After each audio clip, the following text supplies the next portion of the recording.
Do you have questions about your employment law rights? Ask a Lawyer is here for you. Each week, experts from EmploymentLawyer.ca answer your questions. Visit cp24.com/askalawyer and watch Wednesdays at 9 p.m. on CP24.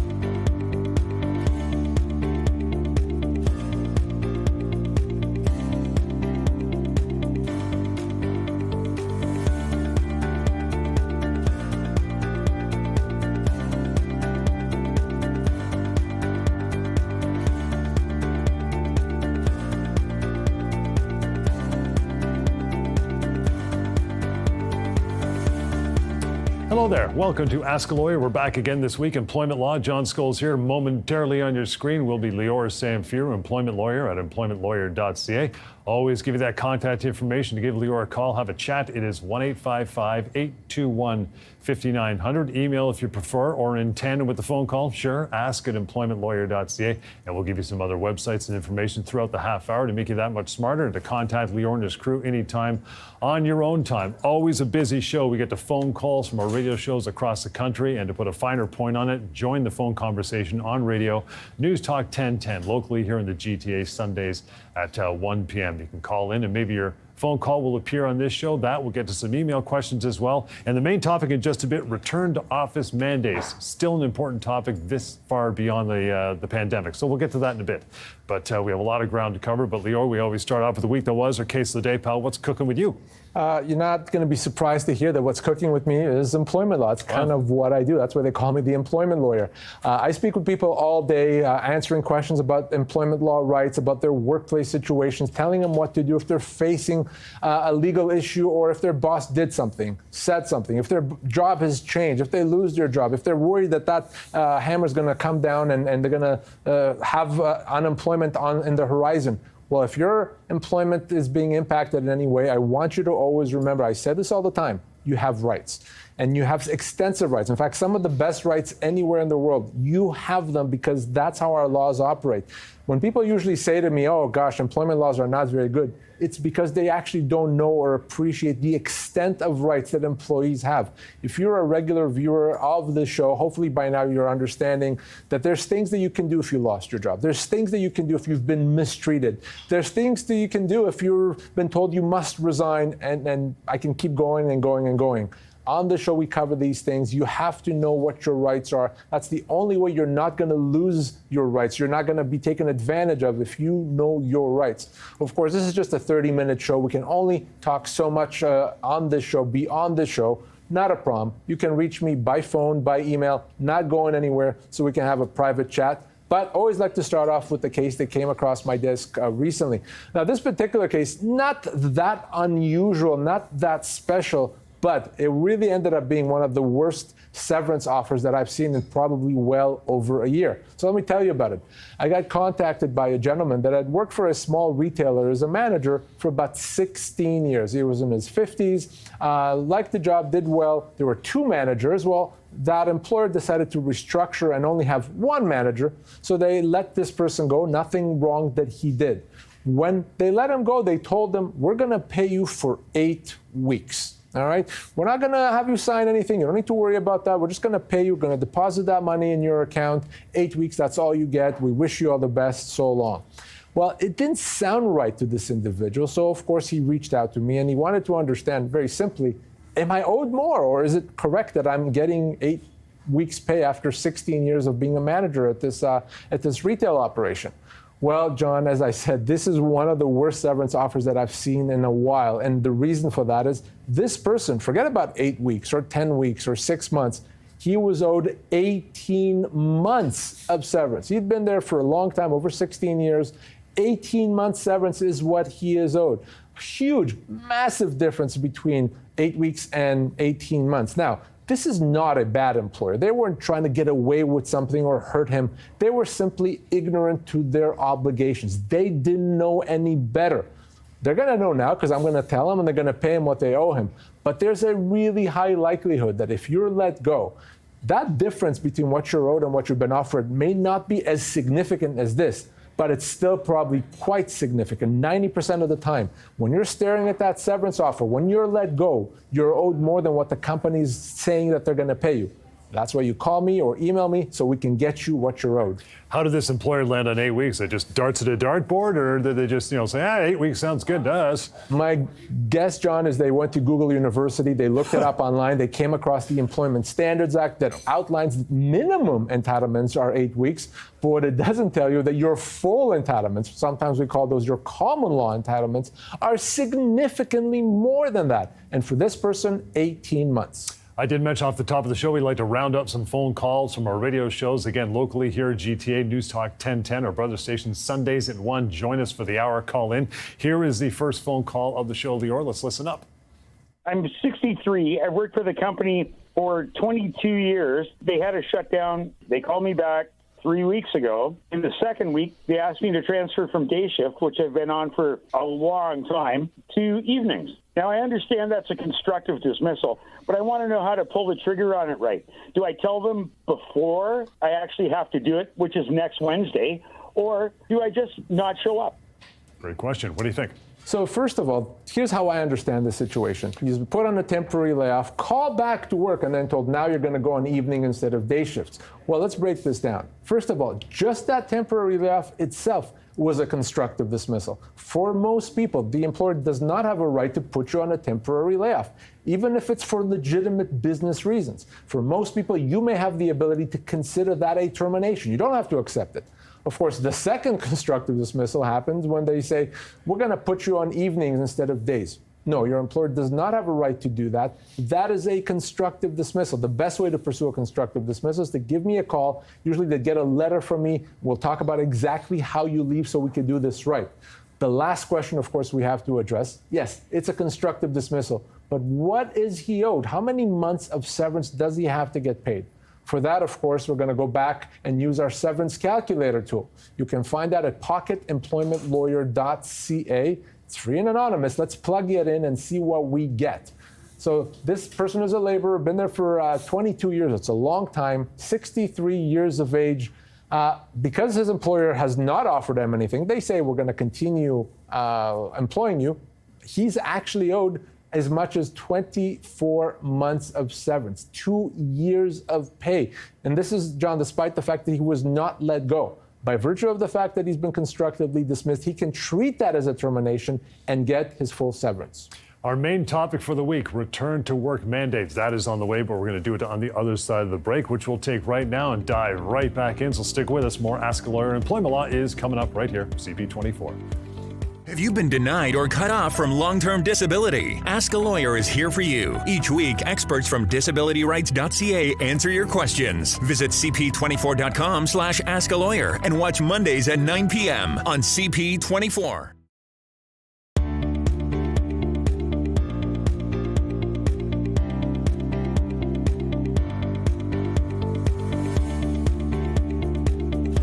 All right, welcome back to Ask a Lawyer, Employment Law on CP24. John Scholes just hosting. All the heavy lifting, all the brilliance comes from Lior Samfiru beside me here. Reach out to Lior anytime. By the way, you can make that phone call, 1-855-821-5900. You prefer or want to do email as well, ask@EmploymentLawyer.ca. There's always that QR code you can scan on the right side of your screen with your phone anytime as well. And we always have a main topic on the show. It's all in order to make you smarter. This week is return to office mandates. Wickedly important topic. Lior, first question, can my employer force me back to the office if I've been working remotely for a long time, or even if I was hired as a remote employee? What do you think? So, John, over the past year or so, probably it's been one of the most common questions that I've been getting. People calling me saying that, well, my employer is now telling me that I have to go back and work in the office. I've been working from home since the pandemic, and they either want me to go back full time or they wanted me to go back a few times a week, but I can't really do that. What does that mean for me? I've structured my life. So let's be very clear. It's now become a term of employment, okay? Once you've been doing this for a while, your employer cannot just change that. It's a term of employment, which means you have the right to continue working from home. That said, we also have to consider the fact that an employer can let an employee go pretty much for any reason as long as severance is paid. So if you were to tell your employer, I'm not coming back, I'm gonna continue working from home, one of two things will happen. Either that employer is going to back off and let you continue working from home, or they will let you go. But if they let you go, they're going to have to pay you your full severance. It's not a resignation. It's not grounds for a termination for cause. If you lose your job because you want to continue working the way you have been, that is a without cause termination with full severance up to 2 years. So ultimately, you have to decide what is better for you. Is it better to go back to the office, whatever it is that your employer demands, or are you better off leaving with severance? But again, word of advice, before you even make that decision, talk to me because the devil is in the details. Okay, return to office mandate question number 2, Lior. What are my rights if I can't return to the office due to, say, a medical issue or caregiver responsibilities? So I said that your employer can let you go in that situation, but this is an exception. If you have a medical reason that prevents you from being able to come into the office, or if you have childcare responsibilities that prevent you from coming into the office like your employer wants, well, that employer has to allow you to continue working remotely. It's called accommodation. We have accommodation based on disability, also accommodation based on family status, which means your employer cannot then punish you, let you go, or do anything to you if you're not coming into work. So here's what you do in that situation. If you can't work for a disability reason, write to your employer. It has to be in writing, saying, employer, because of this medical condition, here's my doctor's note. I cannot physically come into the office, but I have no issue continuing to work from home. If it's a childcare issue, again, write to your employer saying, employer, here's the childcare obligation that I have. Here's why my family or friends cannot help me. So the only way I can meet these obligations is by working from home. At that point, your employer must allow you to continue working remotely. If they don't, that's a human rights violation. If they don't, I want you to call me. Usually when they hear from me, things change very, very quickly. So in those situations, your employer must allow you to continue working from home. We are covering off return to office mandate questions. Third one is this, once I go back to work, can my employer change my job if I've come back? So let's say you've decided to accept the return into the office. Okay, I'm okay to come back. Maybe I've missed my colleagues. I want to see them. It's all good. Well, what happens if you do that and your employer says to you, but your job has changed, we're demoting you, your hours have changed, your pay has changed? None of that is something your employer is allowed to do. Again, we go back to this concept of constructive dismissal, which happens if your employer makes significant changes to terms of employment. That applies also on a return to the office from remote work. So if your job changes significantly, you may be able to say, no, I'm not okay with that. I'm going to treat that as a termination and get my full severance. But as I said, devil's in the details. I don't want you quitting. I don't want you walking out or frankly saying anything to your employer until we've spoken. But you could have significant entitlements, potentially as much as 2 years' pay. So does that include if you've had enough, I'm going to resign, the heck with this, I'm just going to walk in and quit? Should I be going to EmploymentLawyer.ca or calling you first before I make a misstep? So everything we talked about today is just the law in general terms, but there are specifics, there's exceptions, there's things that you could do to make your matter better, etc. So yes, always be smart about it. If you're being told you must do something and you don't want to, let's talk about it. If you've been threatened to come back into the office or else, we have to talk about it. If your employer won't accommodate your childcare needs or your medical restrictions, we have to talk about it. Again, I don't want you walking away from your entitlements. And sometimes if you try to act on your own, that ends up happening. So be smart and give me a call. Let's get back into another phone call, Lior. Again, EmploymentLawyer.ca is where you'll find our radio stations across the GTA, including right here in the GTA, News Talk 1010, Sundays, 1 p.m. Join us. Here is our second phone call. Listen up. I was let go by my employer. The reasoning they put on my form was non-constructive dismissal, which I've never heard of before. They just deposited in my account a severance pay. It was probably about a month's pay. So how long did you work there for, by the way? Just under 5 years. So I never signed anything. I never accepted no payments, no nothing. They just deposited it into my bank account. A non-constructive dismissal. So that term is made up. It does not exist. There's no such thing as non-constructive dismissal. There's a dismissal and there's a constructive dismissal. Non-constructive dismissal, it doesn't exist. So bottom line is, jokes aside, this person was let go. Remember the rule that usually for most reasons, not every reason, but most reasons, you can be let go as long as severance is paid. So the question, of course, in this case is, does he get more severance than what the company paid him? So they said they paid them 5 weeks pay, etc. And by the way, if they deposit into your account, that's okay to use that money. You don't have to worry about that. You don't have to return the money. It's a question of how much more you're owed. In this case, he's probably owed closer to 6 months pay, after the 5 years. So he's owed a lot more than the 5 weeks. So don't worry about this nonsense of non-constructive dismissal. If you lost your job, you're owed severance unless you did something awful. It's as simple as that. So unless you did something bad, you stole, you hit somebody, you committed fraud, unless you did that, you're owed your full severance, and it's probably a lot more than what the company is offering to pay you. All right, we got a lot of ground to cover, but first, a non-constructive break is coming up now, so stay tuned. We got lots more Ask a Lawyer Employment Law here on CP24 on the way.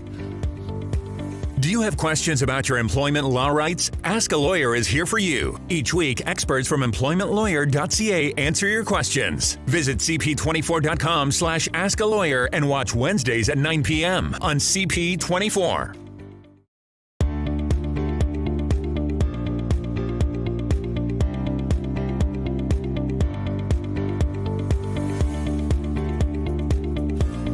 And welcome back. Ask a Lawyer, Employment Law, right here, CP24. Always reach out to Lior and his team by phone first if you want, 1-855-821-5900. The email option is ask@employmentlawyer.ca, and use that QR code as well. Radio shows, we do them across the country, specifically here in the GTA. Join us, News Talk, 1010, our brother station, Sundays, 1 p.m. We had a great weekend this past weekend. Nothing but phone calls wall to wall. We always play them back. Well, we pick a few and we play them back here. So let's get to our third phone call for this show. Lior, listen up. It's coming at you. Our company shut down. Most of the people have been called back except for like 4 of us. And I haven't heard anything about when I'm going back. Really, I'm at a loss. That's the bottom line. I don't know what the options would be. Do I keep on calling them like every 2 or 3 weeks to find out if business is picking up? How long have you worked for this company? 10.5 years. That's a stressful situation, big time. How about that? And it's extremely stressful, very uncomfortable, but also not uncommon. I get asked that very often. Someone says, well, I've been on this temporary layoff. How long can this last? I mean, how long can they keep me off work? Well, here's the thing. They don't have a right to put you on that layoff to begin with. For most people, that layoff is a termination, or at least it gives you the right to consider it as a termination. You don't have to accept. Now, you can certainly stay at home and hope that they'll call you back and wait, and essentially you're at the company's mercy at that point. Or you can decide on your own, no, I'm not okay with this. I am treating this as a termination. You can do that on day 1. You can do that on day 50. You can do that at any time that you've decided. If you want to pursue this as a constructive dismissal, get your severance, just call me. Of course, we need to finish off this issue by assessing how much severance she is actually owed because she has been dismissed. So we're going to go once more to pocketemploymentlawyer.ca. We're going to use the severance calculator, and let's see how much severance is at stake here. So 52 years of age, as a supervisor, been there for 10.5 years. We see she's owed 14 months of severance, 1-4. That's what's at stake here. And she can get that without having to wait. She can choose to consider her employment as being terminated. Great phone call. Let's roll into an email, Lior. Anytime you want to send one along, even beyond the hour of the show or half hour of this show, ask@employmentlawyer.ca. Says, during a stressful meeting at work, I lost my temper. I said I quit. It wasn't planned. I just slipped out. It just slipped out. That evening, I cooled off and realized I didn't mean it. The next morning, I called my boss to apologize and asked to return. But to my surprise, they said my resignation was accepted and my job was gone. Believe it or not, John, this situation actually happens quite often. We call this the heat of the moment resignation, and the law is familiar with this issue and how to deal with it. So if you resign in the heat of the moment, you had a bad day, that's it, I'm out of here, and you actually feel good about it probably at that moment, but then you realize, wait a second, I didn't mean it, heat of the moment, I want to work. You have the ability to take that back. As long as you take it back quickly, within a couple of days or so, you can. And if your employer won't allow you, say, no, we heard you say you're resigning, so we're not going to let you come back. We've accepted your resignation. At that point, it becomes a termination, meaning you're owed severance. And again, that severance, depending on how long you've been there, can be 2 years' pay. So the key with the heat of the moment resignation is if you're going to take it back, you have to take it back quickly, a couple of days or so in writing so that there's no questions about it. And if your employer won't allow that to happen, you're owed severance and you must give me a call. We'll take a short break. Our last and final question is, can you be fired on short-term disability? We'll cover that on the other side as we continue more Ask a Lawyer Employment Law here on CP24. Have you been denied or cut off from long-term disability? Ask a Lawyer is here for you. Each week, experts from DisabilityRights.ca answer your questions. Visit cp24.com/askalawyer and watch Mondays at 9 p.m. on CP24.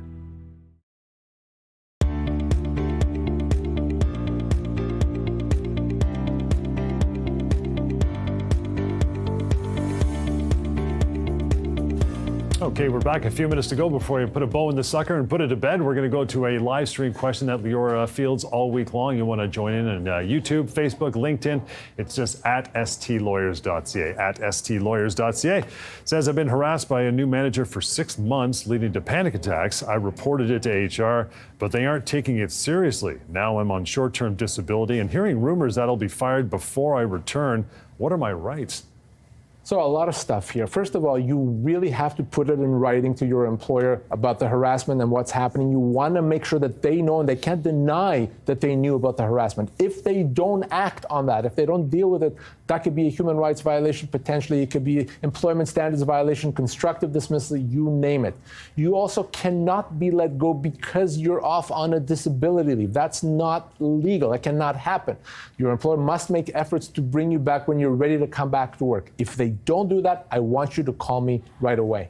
And they have to support you getting into the program possibly and getting it better in that regard? If you need accommodations, Yes. support, if you need modified duties to ease into work, they have to provide that. If they don't, again, that's a human rights violation. Very, very big deal. Again, it starts by calling me to get this resolved.